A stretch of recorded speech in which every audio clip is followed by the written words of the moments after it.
Hey everyone, it's the Diplomat, and we are on part 45 of the Chris Watts Discovery Read-Through. And in this part, we're going to get into the transcript of the interrogation between Coder and Watts, what I am calling Coder versus Watts, round 1. So I do my best to make it clear as to who's talking, but I try to, not constantly go back and forth as to saying each name. So I think you'll, for the most part, be able to follow along, especially with the content of what is being said. Any questions, obviously, are coming from Coder, and you can see the longer descriptions and everything are Watts. It is not an exact, it is not perfect in terms of the video that's on YouTube, so certainly, you should listen to that or watch that if you get a chance. But I think reading it a little more clearly gives us maybe a little different insight. But again, there will be parts that are a little strange, and that may be because everything wasn't transcribed on certain sentences. So those parts may seem a little strange, but I think for the most part it's pretty good. But I just wanted to give that disclaimer. So let's get right into it. So for this transcript, we're actually going to start on page 1161. There's a number of lines above that's just some various conversation, some things that are just, Coder explaining things to Chris, some talk about, water or Gatorade and stuff like that. So if you want to come back and read that from 1154 to 1159, please be my guest. I'm going to get cut right to the chase and just get into where Chris starts describing what happened. So here is Chris. Alright, so 1:48 a.m., the doorbell detects a visitor. So when we were over at the neighbor's house that next day, we were looking at his camera as well, and it didn't show anybody walking up to the driveway, which was kind of weird. That's the only reason I put that on there, because it showed Nicole dropping her off, but nobody actually walking up to the house. It was kind of weird, but she was in the house. Okay, so, and what time are we talking? It's still 1:48. That's Chris. Okay. Coder says, okay, you can go on. Here's Chris. 2 a.m., Shanann gets into bed with me. 4 a.m., that's when my alarm goes off for work, and obviously I just get dressed, brush my teeth, everything I do upstairs. Okay. That's Coder. 4:15, that's when I get back, slide right into bed next to her, and started having a conversation with her about putting the house up for sale, and talking about proceeding with the separation. Okay. And obviously it gets pretty emotional, like we're talking about, like we felt that this connection was there, like falling out of love, and trying to stay together maybe just for the kids' sake, but we're realizing that doing like our home, it's most of the time it's not going to work. Some of those words are not transcribed properly, but basically him saying that them realizing it's not going to work just to stay together for the kids. Chris. And it gets pretty emotional because we have 2 beautiful kids and we have one on the way. So it's just a matter of it was very emotional. We were both crying, and at the end we just said, she said she was going to take the kids to her friend's house for the day and she would be back. Okay. I was like, okay, it's fine, and that's when I went downstairs to make my protein shake, and that was at 5 a.m. That's when I did that. Okay. Packed my lunch, had my oatmeal, chicken, filled my water jug up, 5:15. Went outside, back of my truck I had loaded up. I had my book bag, my lunchbox, computer, water jug, my big clear container. I put big clear containers in my truck so it's easy to pull in, just depending on what I'm going to use. About moving kit. I don't know what that really meant. I knew I was going to do some splitting box rubbers that day, so I got some various open end wrenches for my toolbox. I know those work better than the ones they would give me. Okay. 5:30, left and went to work. Hadn't heard from Shanann for about 2 hours there, so at 7:40 I texted her and asked if she could tell me where the kids were, if she took them anywhere. Okay. Nothing. Okay, let's see. At 12 a.m. I texted her again, call me, 12 p.m. I texted her again, call me, nothing. And then about 12:10 p.m., that's when my doorbell another one came. It popped up on my phone and it said it was Nicole and was driving. I put her on my phone to see if she was just trying to get in or whatnot, and I hear like she's on the phone trying. I could hear her through my phone saying, "I get to Shanann's." That's when I called her. Again, some of this is not transcribed perfectly, so just bear with me on some of those parts, please. Okay, then Chris again. I called her at 12:20 p.m. see what was going on. She told me that Shanann hadn't responded to any of her calls all day or any of her friends' calls all day. Okay, and that's very strange. Just because, I mean, if she doesn't get back to me, that's fine, yeah. She gets busy with the kids, whatever. Okay. But she doesn't get back to her people, like the people she works with, direct sales. Okay. So if she doesn't get back to them, that's strange. Is she the type to answer the phone? For them, yes. Like all the time. Okay. Yeah, for me, it's just like, hey, you can wait. We'll see you later. Okay. So about 12:40 p.m., a few more efforts from Nicole to reach her while she's there, like outside the house. And at 1 o'clock, that's when I left, and I was like, all right, I'm on my way down there. 2 o'clock when I got home, because they couldn't get in because the front door had a top latch to keep the kids in. Who's they? Nicole and the police officer that was there. Okay. Oh, all right. And okay, gotcha. Yeah. So they couldn't get in because the top latch of the top latch on the front door was hinged, and the keypad on the outside does not work to get into the garage. So they had to wait until I got there so I can get the remote opened. Okay. So that's when I got home. I opened the garage door and we went inside the house and looked everywhere. Shanann, Bella, and Celeste nowhere to be found. Shanann's wedding ring on her nightstand, her phone's still on the couch, her purse is still there, medicine for the kid is still there, the car and the car seats are still there, and there's no sign of them anywhere. Okay. 3 o'clock, the police officer, Detective Baumover, right? Yeah. Okay. Baumover. I butchered his name every time.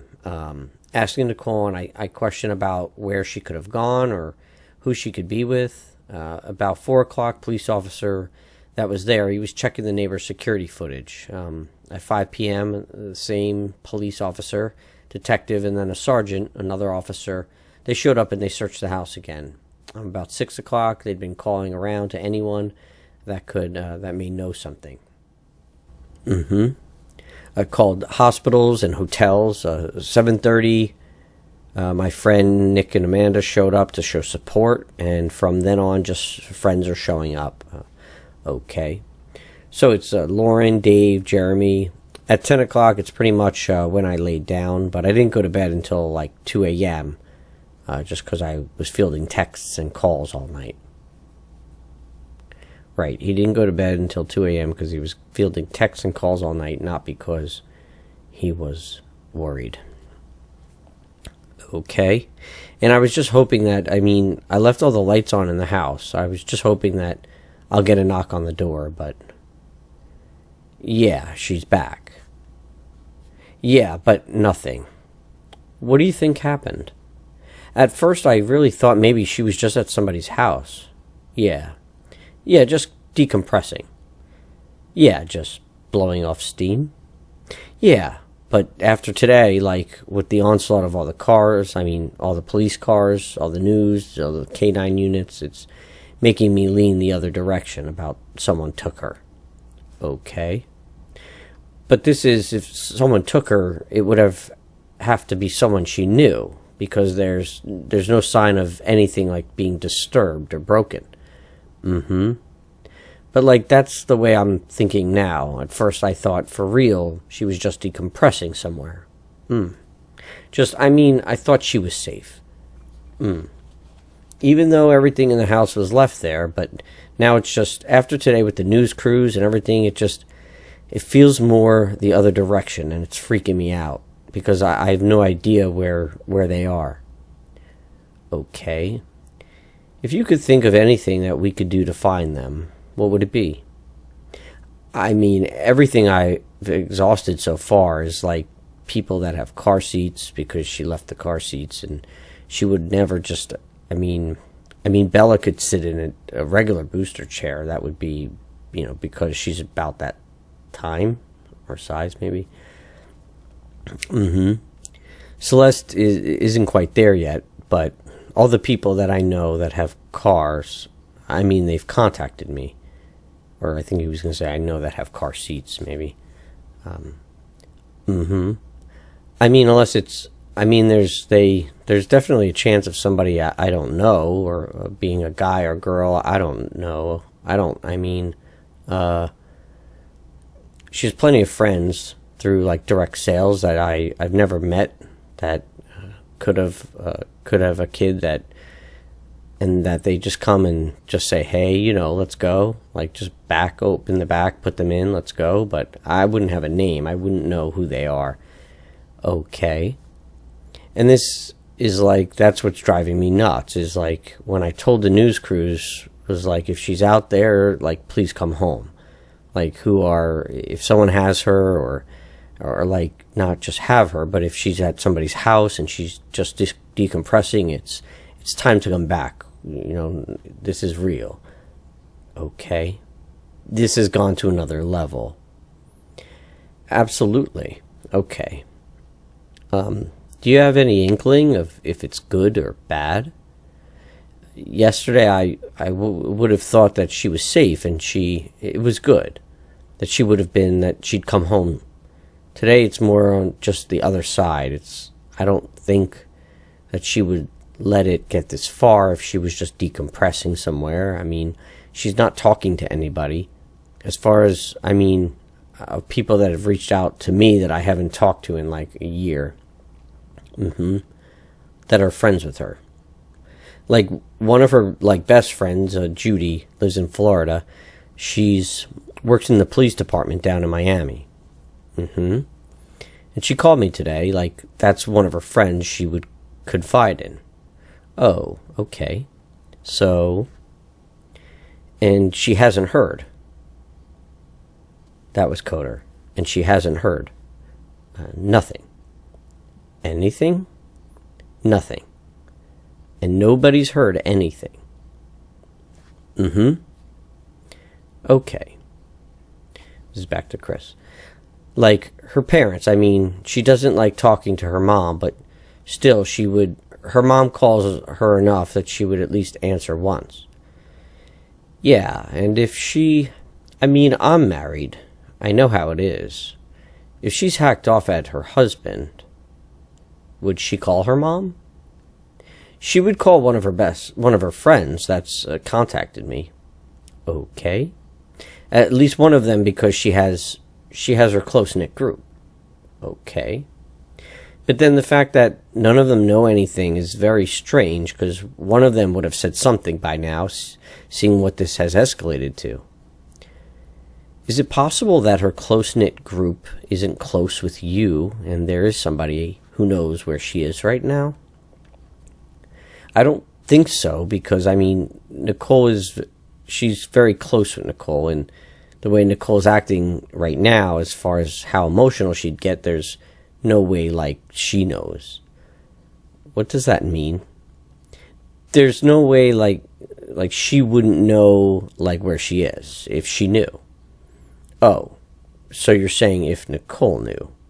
Yeah, Nicole knew, like, the way she's acting right now, she's as freaked out as I am. Okay. So there's no way, like, she would know where she is if she knew. Do you know Nicole that well? Decent. She's been over our house a good amount of times. Oh, okay. Yeah. And you obviously spoke with Nicole. Oh, yeah. And don't have any weird feelings from her? No, she was there at the house, okay? She was the one that was ringing the doorbell trying to see what was going on. Okay. Do you have a sense that the police here or the FBI here, do you have a sense that we have a good enough list of people to call and check with? I think so, because I've gone through my entire phone. I know Nicole's gone through her entire phone. Amanda, anybody that lives here that knows Shanann. They pretty much have the same contact list. Okay. So if there's somebody that's not on my phone, it's on theirs. Okay. Has somebody, I think the police have Nicole's, I'm sorry, your wife's phone, right? Yes. And I don't want to pronounce her name wrong. Shanann. Shanann? Okay, so the police have Shanann's phone. Yeah. Do they have your phones? Have they looked at your phones? I don't think so. Okay. Can I run that out and have a look real quick? Yeah. Okay. Is there any password that I'm going to run into? 3387. 3307? 3387. 3387. Okay. Is there any other phones we can check? Okay, when they look at this, what's the best thing that they can do to, I don't know, to say, look for these contacts, look for this Instagram, look for this Snapchat, you know. So, like, the only thing on here that's, I would say, is going to be weird because our contact list is the same. Oh, you guys have a shared contact? Yeah, through Google. Yeah, it's like all the what drove me nuts is that when she got all into the cloud, it multiplied or duplicated. Oh, I hate that. Yeah, so it's the same person over and over again. 10 people over. Okay. So we had the same contact list. Okay, so I'm going to run this out. Okay. This is Coder. So 33087. 87. And I really want them to just not physically rip this phone apart, but really dive in. Okay. And are you okay with that? Yeah. Okay. I mean, I'm going to hand this off to somebody. Okay. Alright, I'll be back. Okay, password 3387. Okay. Get that? 3387. Right. Are there any other phones at home we can look at?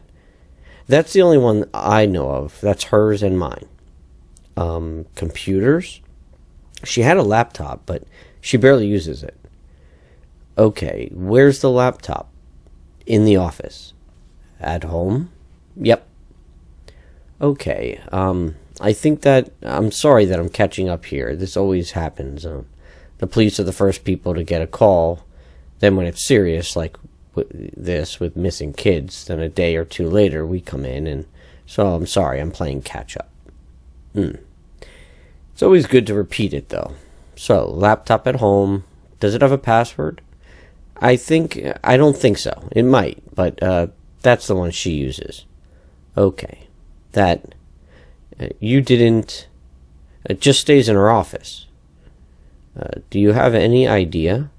I have an idea what the password could be. Okay.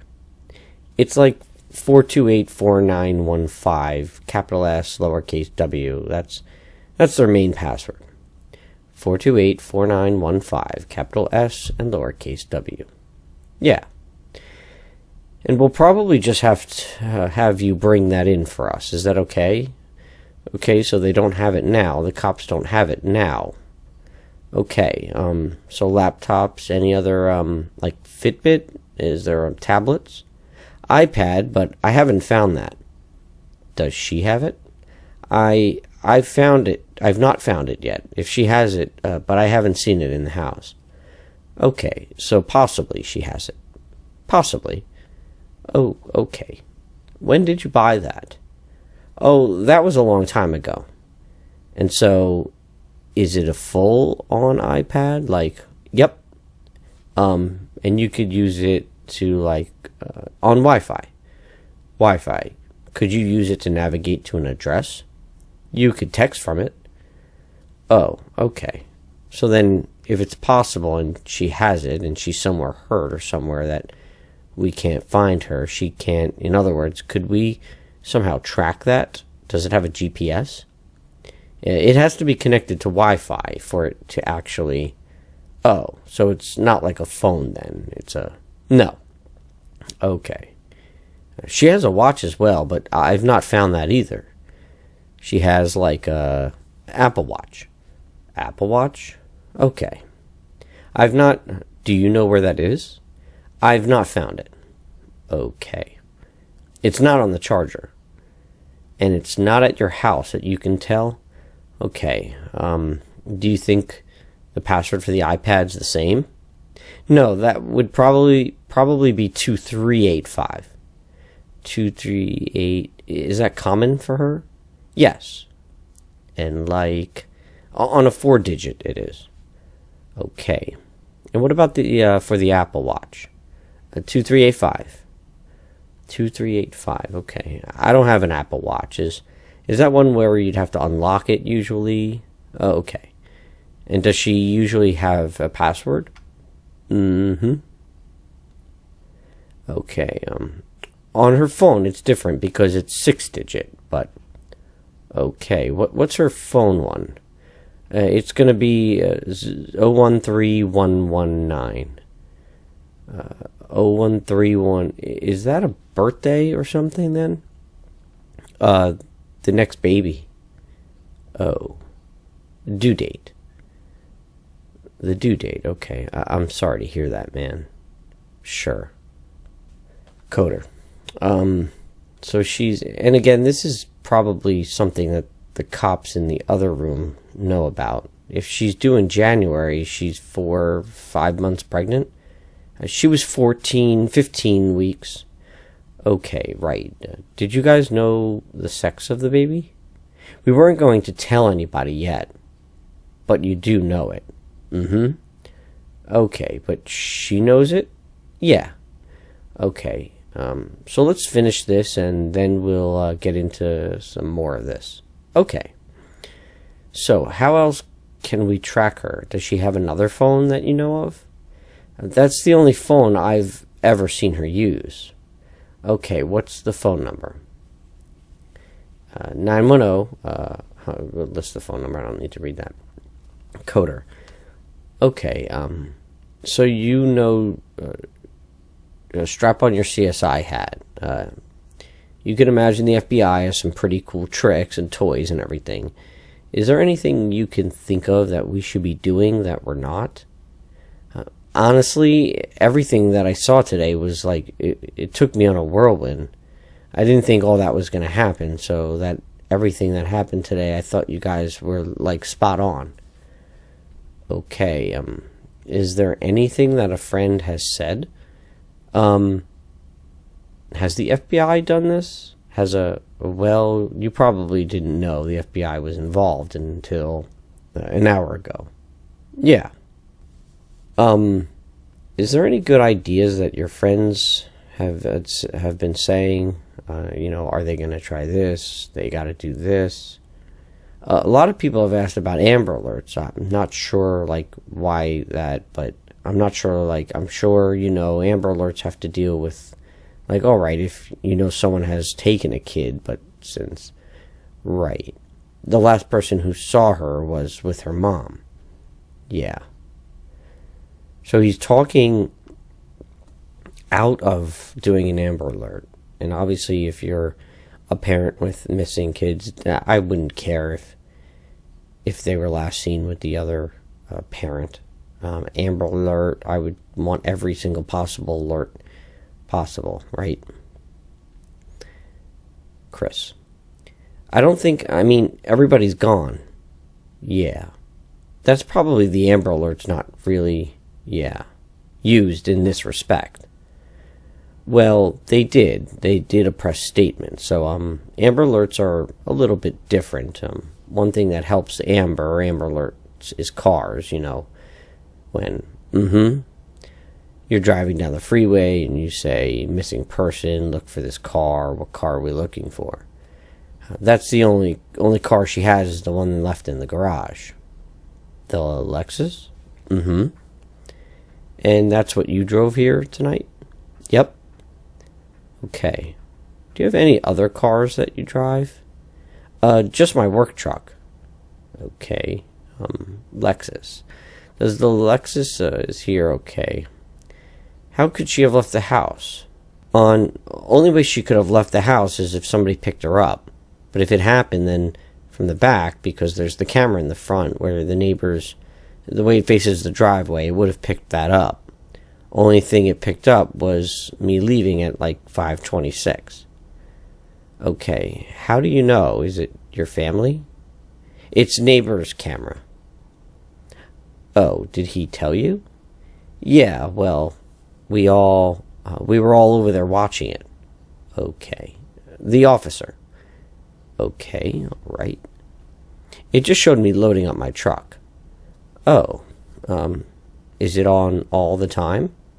His camera's on all the time, yeah. Okay, and all it saw was you leaving? Yeah, that one. That didn't show her coming home? It didn't show her walking in, no. Okay. But she was in the house when I got... Yeah, obviously. So I'm like... That was just like... I'm just trying to think. So the camera... Is it possible that it didn't catch everything, like a motion detector? From what I saw, I think, like, she showed me, like, other examples, but it was picking up, like, minuscule things. Oh. In there, like, it was like it didn't take much to, like, just to get it to start recording. Oh, so it probably is a motion detector then. Yeah. If they're smart ones, maybe. Yeah. Okay, alright, okay. So then there's his camera and your security system. And my doorbell camera right there. And your doorbell camera. And the only thing that was strange about mine that morning was that when I left, it said garage door 2 remained open. When you left, were you parked in the garage when you left? Pulled out and in, and it said, I thought it shut. Okay. And it said my garage door 2 open when I went back and looked at all the history, and Nicole said that it was shut when she got there. Okay. But it's, cause on my notifications, it'll say something's left open, but it won't say when it's shut. Oh, so you got a notification it was open. After when you thought you shut it. Yeah. Okay, alright. Yeah, because I looked back, I saw it shutting. Okay. Kids, do they have any security little watches? By the way, for a second, I've said in the past that this door that he's talking about being left open was the actual garage door. And I've heard that people are saying it's the inside. And maybe I'm wrong, but he says right here, yeah, because I looked back, I saw it shutting. That's obviously the front garage door, the main garage door to get in and out of the garage. So,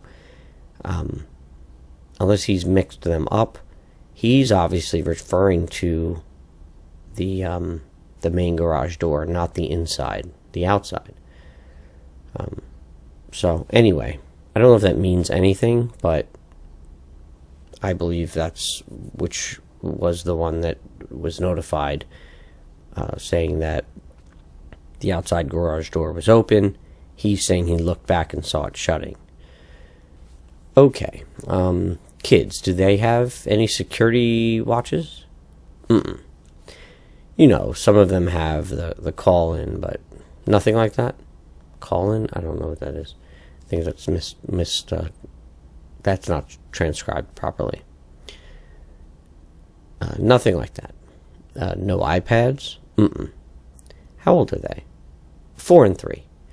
Oh, they're pretty young. Okay. Anything else you can think of? So like we've exhausted like every option, every friend that we know. Okay. That could have helped her. Okay. So we talked about her decompressing a few times. Where would she do that? She would have to go to a friend's house to do that. She wouldn't just go anywhere, not with the kids. A hotel? I've checked, and if she had any cash on her, I'm not sure like how much she would have had on her. She doesn't like really doesn't carry much cash. Okay. And the cash she had in her wallet was from Nicole the previous day. From who? From Nicole. Oh, okay. She told me that was the cash she gave her. Okay. So I went and found her purse. For what? I'm not sure. She didn't tell me. Okay. But that was all the cash she had in her wallet. And is that still at the house, you said? Yeah. Okay. So is her license in the wallet? Yeah. So she's got no cash that we know of, no license, no phone. Anything about the clothes in the closet, the hamper, the drawers that makes you think she packed some boots, she's going to the mountains? Like, she has so many clothes in that closet. Like, it'd be hard to really tell if she took a little amount. Okay. If she took a big amount, it'd be pretty obvious, but like a little amount, you would never know. Okay, alright. She has like, say like that whole wall and then the bottom and the other side. Okay. If you took this room and it's about the size of a woman with a lot of clothing, you don't say. No. Okay. Shoes. Anything about shoes that you think she's... There's a whole shoe closet. So there's nothing obvious that screams at you? No. She's preparing for this type of activity. Okay. See, some of this is a little strange. It doesn't seem to follow, but certainly, as I've said in the beginning, just don't forget, this actual video is on YouTube, so please feel free to see that if you haven't. You can hear it pretty well, so if you want to catch some of these parts that maybe aren't perfect here. Here's Chris. And the girls, the kids' clothes too. There wasn't enough that was there that I saw missing. Okay, so I'm alright. So I know it's hard to talk about. You mentioned that there was a hard conversation the two of you had about separation. Your marriage and separation. Now that you've had a little bit of time to think, looking back on that conversation, can you connect the dots between both of you being upset and crying, and here we are now, she and the kids are gone? What do you think about that? So we'll end this one on a question from Coder, and we will pick up next time with Chris's answer in round 2. Thank you so much for listening today. So I know this is the first time I'm really acting out or semi-acting out the dialogue.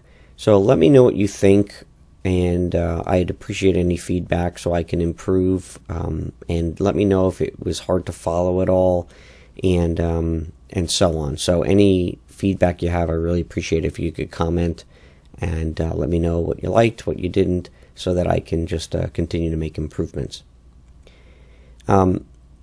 Obviously, you see Coder is going soft on Chris right now. He's gathering various information.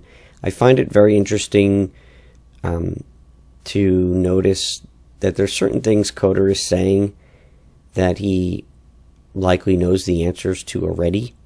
And I think it's just incredible. And I'm not always sure, but I think it's incredible how they may do that so that they're not gauging the answer itself. They already know it. They're gauging the way he's answering, or maybe his demeanor. And I think it's fascinating, and I really give a lot of credit to detectives who are able to do this type of work and do it very well. So we'll certainly get further, as we get further in, we'll see where Coder, starts to question Chris a bit more direct. So that'll come in one of the parts to come. In loving memory of Shanann, Bella, Celeste, and Nico, you are loved and you are missed by so many. You've had such a positive impact on our lives, and we want you to know that. Pray for the Rusek family, give them strength, and just warm their hearts as much as you can.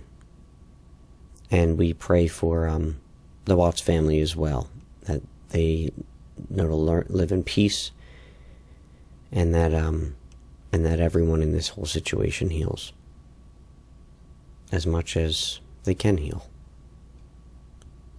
This is The Diplomat. Have a great day.